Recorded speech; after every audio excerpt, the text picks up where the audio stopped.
People come to talk about the thylacine because I believe I know more about the thylacine than anyone else in the world.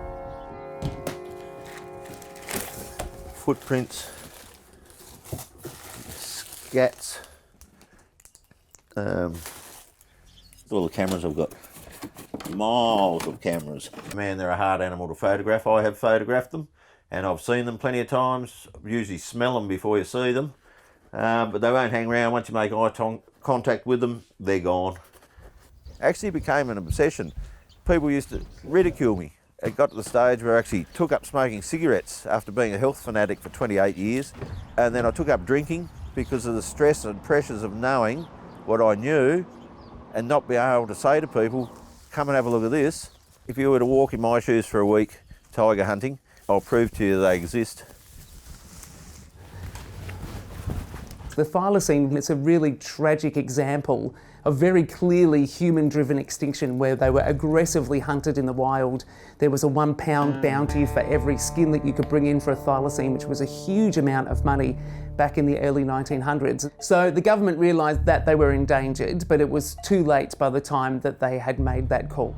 It was about 1 month before the final animal died in Hobart Zoo, and then there was sadly not enough animals left in the wild to ever recoup those populations, and it did indeed go completely extinct. There has been no bona fide scientific evidence ever proven for the thylacine existing in the wild since they went extinct. I'm about 99.9% convinced that that is a front footprint from a thylacine. The male ones get to about 4 1/4, just over 4.5 inches maybe, when you get a real big adult male. I had a sighting not far from here over the road, and that really blew my mind actually, because it followed me for about 20 minutes. It was quite a interesting 20 minutes because I could hear something was following me as I was walking along. That's what got me triggered. That started me. I'm the founder of the Thylacine Awareness Group of Australia and recently elected president of said body.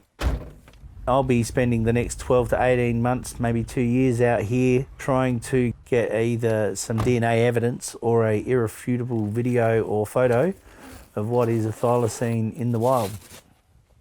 I'm not the first person to come up with this crazy idea, and I probably won't be the last. There's the tail end of the female. She's ran across.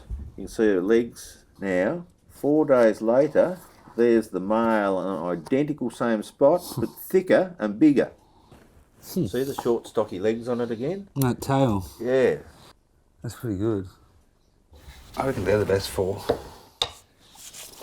Those ones. If people know they're out there, they're going to go looking for them. I think it's best just to leave it alone. That's why I haven't gone public with photos and said where it is. One of the cameras is just here. The other one's down here. I think they just instinctively know to stay away from humans like most animals do. They just have a natural fear of humans because they know what we're like.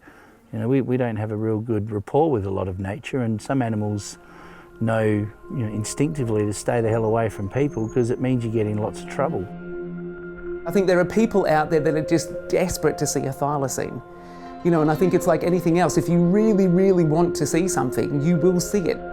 I think it is part of that guilt and that want to not have something so precious lost that we really want to see it back. Devil. It's not quite big enough to be a tiger. See the footprint here? I study footprints. That's part of the job. I spent too much time chasing tigers and I neglected my farm, my family, and I think that's why I'm single today and I work 7 days a week on a farm, because I wasn't home. I lost a daughter in a car accident in 2009. And that turned my whole world upside down. That's why I moved to Tassie. I still saw her. I saw her probably 20 or 30 times after she died. I caught up with her. I found her wherever she is. I found that place. This is why I'm here, because I ran I chose to run. I wasn't taking the kids camping and my partner out to tea and those type of things. So I don't blame them for leaving. I know it's out there, I know it's still alive. I think if we just leave it alone, it's either going to survive or it won't. I won't not sleep and lose my mind because I didn't prove the thylacine exists. I've been fortunate enough to see two. I've had one bark at me, and I find there evidence of them being around all the time. Not everybody agrees with me on the evidence, but that's okay. I feel quite content knowing that they're there.